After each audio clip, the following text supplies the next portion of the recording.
लगता है कि ओपीएस को लेकर के कर्मचारियों के बीच में कोई भी आंदोलन होगा, लेकिन मुझे पूरा विश्वास है कि कर्मचारी वर्ग इस निर्णय से पूरे तौर पर संतुष्ट है और उसके अंदर कोई आंदोलनात्मक भावना अब नहीं होगी। अच्छा, लेकिन स्कीम यूनिफाइड पेंशन स्कीम को वापस लेके उसको ओपीएस का नाम दे देंगे, ओपीएस की वो दे देंगे, ये लगता नहीं कि ये ऐसा होने वाला है। नमस्कार दोस्तों, आप सभी का एम्प्लॉय एजुकेशन यूट्यूब मंच पर स्वागत है। दोस्तों, एम्प्लॉय एजुकेशन यूट्यूब मंच ही ऐसा है जो आप कर्मचारियों तक सच्ची और सही घटना की बात आप तक पहुंचाई जाती है और सिर्फ ये यूट्यूब मंच ओल्ड पेंशन बहाल के लिए ही कार्य कर रहा है। इसलिए इस यूट्यूब का मान सम्मान और विश्वास इतना बढ़ा दीजिए कि हर कर्मचारी तक वीडियो पहुंच सके। दोस्तों, आप जरूर सब्सक्राइब कीजिए जिस भाई ने नहीं किया हो, और लाइक जरूर कीजिए, वीडियो सभी कर्मचारियों तक शेयर कीजिए। आज का वीडियो खास होने वाला है कि 4 राज्य ऐसे कौन से हैं जिसमें ओल्ड पेंशन बहाल हो सकती है। ये बहुत ही बड़ी खबर इसलिए मैं बता रहा हूं कि हाल फिलहाल में नरेंद्र मोदी की सरकार घबराई हुई है। क्यों घबराई हुई है, वो ये भी पूरी जानकारी इस वीडियो में बताना चाहता हूं। उससे पहले महाराष्ट्र की बात कर लेते हैं कि महाराष्ट्र में 20 जो नवंबर को अभी चुनाव है और 20 नवंबर को बहुत ही बड़ा बदलाव महाराष्ट्र में होने जा रहा है, जिसमें कांग्रेस पार्टी ने अपने मैनिफेस्टो और घोषणा पत्र में यह भी कह दिया है कि अगर हमारी सरकार आती है तो हम निश्चित ही सरकारी कर्मचारियों के लिए ओल्ड पेंशन बहाल करेंगे। उधर पंजाब में मुख्यमंत्री ने दीपावली पर यह फैसला कर लिया है कि हम कर्मचारियों को ओल्ड पेंशन जल्द लागू करने वाले हैं। घोषणा तो पंजाब सरकार ने पहले ही कर दी थी, पर आम आदमी पार्टी के मुख्यमंत्री भगवत मान सिंह ने दीपावली के दिन सभी कर्मचारियों को बहुत ही बड़ी खुशखबरी दी है और खबर यह है कि ओल्ड पेंशन बहाल होने वाली है। क्यों, पूरी जानकारी मैं इस वीडियो में बताना चाहता हूं। उसके बावजूद झारखंड में भी कांग्रेस ने मैनिफेस्टो में पहले ही ओल्ड पेंशन बहाल है, फिर भी कहा है कि किसी भी हाल में हम ओल्ड पेंशन बंद नहीं करेंगे। ये आप तक गलत अफवाह फैलाई जा रही है। तो दोस्तों, आप सभी से निवेदन करता हूं कि एम्प्लॉय एजुकेशन को सपोर्ट करें और सब्सक्राइब जरूर कीजिए, लाइक करें और कर्मचारियों तक वीडियो को शेयर कीजिए। दोस्तों, महाराष्ट्र में हाल ही में बहुत ही बड़ा और ये ऐतिहासिक बदल देगा कि महाराष्ट्र का चुनाव, महाराष्ट्र में 20 नवंबर को मतदान होगा और 23 नवंबर को चुनाव के रिजल्ट आएंगे। महाराष्ट्र कर्मचारियों की नीति और कर्मचारियों को हौसला बदल देगा।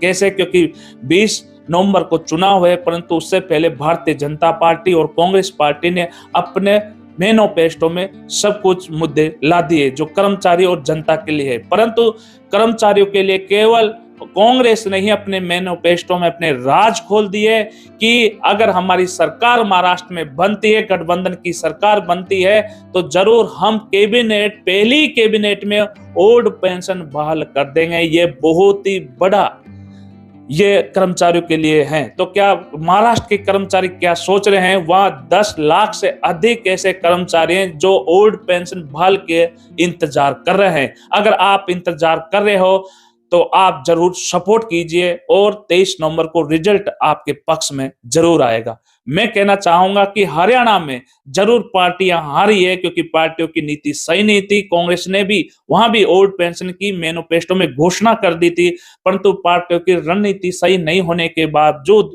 कर्मचारियों के पक्ष में किसी तरह का कोई रिजल्ट नहीं आ सका। परंतु ये बदलाव और प्लान के तहत ही महाराष्ट्र में चुनाव लड़ा जाएगा, पार्टियों की रणनीति के अनुसार भी और कर्मचारियों की ओल्ड पेंशन बहाल की नीति के अनुसार भी। तो क्या आप कमेंट करके बताइए, क्या महाराष्ट्र में फिर ओल्ड पेंशन बहाल होने जा रही है महाराष्ट्र के कर्मचारियों के लिए? उधर क्या भगवत मान जो दीपावली पर जो ऑफर दिया था कि ओल्ड पेंशन जल्द बहाल करने वाले हैं, तो ये कब करने वाले हैं? जरूर कमेंट बॉक्स में जरूर आप टिप्पणी और कमेंट जरूर कीजिएगा।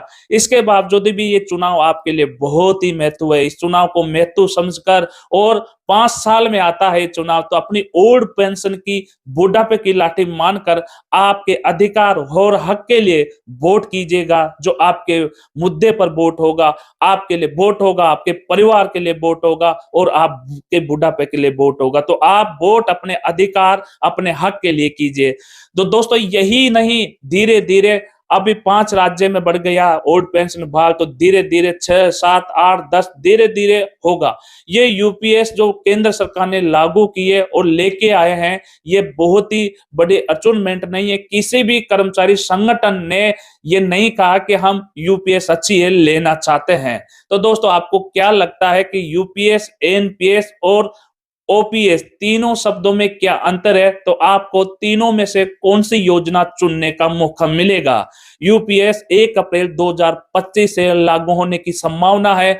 उधर कर्मचारी ठान लिया है कि हमको हूबहू ओल्ड पेंशन चाहिए। अब आपको क्या चाहिए? ये आपको अपना मत और अपना अधिकार दिखाता है कि आप उंगली पे जो स्याही लगाते हो वो आपके अधिकार के लिए लगाते हो या फिर पार्टियों के अधिकार के या क्षेत्रवाद के लिए लगाते हो। ये भी बहुत बड़ी बात है। तो दोस्तों, आप सभी से निवेदन करता हूं कि 23 नवंबर को आपके पक्ष में रिजल्ट आएगा, ये मैं बड़ी उम्मीद करता हूं। तो दोस्तों, फिर मिलते हैं अगले वीडियो में। जय हिंद, जय भारत।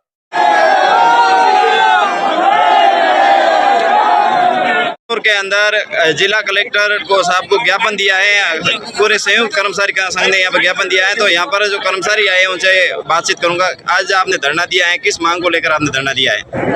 ओल्ड पेंशन अच्छा जी, ओपीएस के लिए। हाँ हाँ, अच्छा, मतलब सब चाहिए हमें। हाँ जी, आप बताइए। सर, हमें ओपीएस चाहिए। पुराना बुढ़ापे के अंदर जो हमसे अधिकार खो रहे हैं, तो हमें चाहिए। बुढ़ापे में हम किसके सारे जिंदगी जिएंगे? अच्छा, ये हमें सरकार से मांग है हमारी। ओपीएस चाहिए, बेटा चाहिए। हाँ, हमारे बुढ़ापे का बेटा है जी। महिलाओं के लाठी तो है ही, बेटा है। लाठी कौन लेता है आजकल? लाठी कोई नहीं लेता, बेटा है। तो ऐसा क्या कर दिया सरकार ने जो आप इतना मतलब हजारों की संख्या के अंदर मतलब सड़कों पर उतर आए?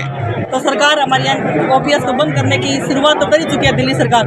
क्या पता राशन वाले बंद कर दें, हमें पहले उनको बताना तो पड़ेगा ही ना जी कि हम सब एक हैं और हम एक होके कुछ भी कर सकते हैं। अच्छा जी, ये सरकार नया झुंझुना लेके आई है। एनपीएस से भी खराब है यूपीएस। और हम सभी कर्मचारी एक ही मांग है हमारी, ओल्ड पेंशन स्कीम। इसके अलावा हमारे को कोई मंजूर नहीं। और प्रत्येक नेता जो आज संसद के अंदर बैठे हैं 8 से 10 पेंशन ले रहे हैं। 5 साल के बाद उनको पूरी पेंशन। और हमारा कर्मचारी 25 साल नौकरी करता है तब उसको पेंशन, वो भी एनपीएस और यूपीएस के रूप में। क्यों? हमारे को सिर्फ और सिर्फ ओल्ड पेंशन, इसके अलावा कोई मांग नहीं। और दूसरी, हमारे सांचौर जिले को यथावत रखने के लिए भी सभी कर्मचारी भाई और बहनें यहाँ आई है और हम डटे हुए रहेंगे। ये 2 मांगे हमारी जब तक। सुनो भाई, एक मिनट शांत रहो। आप कोई नहीं बोलेंगे सर, एक मिनट प्लीज साइलेंट।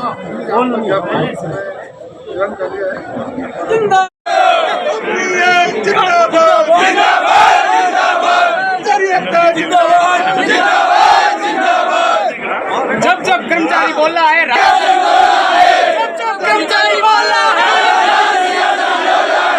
जब कर्मचारी बोल रहा है, उन लोगों में नहीं है जो वहां जाकर के प्रधानमंत्री के साथ में धक्का मार करके फोटो खिंचवाएं कि हमारी जल्दी फोटो आ जाए और बाद में आकर के यहाँ कहें कि नहीं नहीं नहीं हम ये नहीं करेंगे, हम वो नहीं करेंगे। हम उन लोगों में नहीं, हमें झूठ बोलना आता नहीं।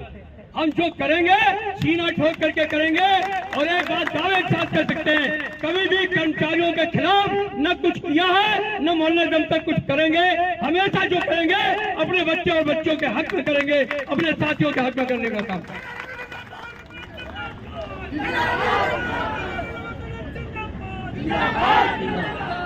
हम एक बात जानते हैं कि जो लोग 2000 रुपए लेकर के, जो लोग 1800 रुपए लेकर के, जो 516 रुपए लेकर के पेंशन के नाम पर अपने घर जा रहे थे, हमने उनको आधी पेंशन दिलवाना और उसके ऊपर डीएलएस रिलीफ दिलवाने का काम किया। आज जब वो रिटायर होंगे तो गर्व के साथ रिटायर होंगे। उनको अपने बच्चों के सामने, बेटियों के सामने, रिश्तेदारों के सामने, दोस्तों के सामने कटोरा लेकर के भीख मांगने की जरूरत नहीं पड़ेगी। आज वो जिएंगे तो गर्व के साथ जिएंगे, सर ऊंचा करके जीने का काम करेंगे। हमने वो काम करने का काम किया।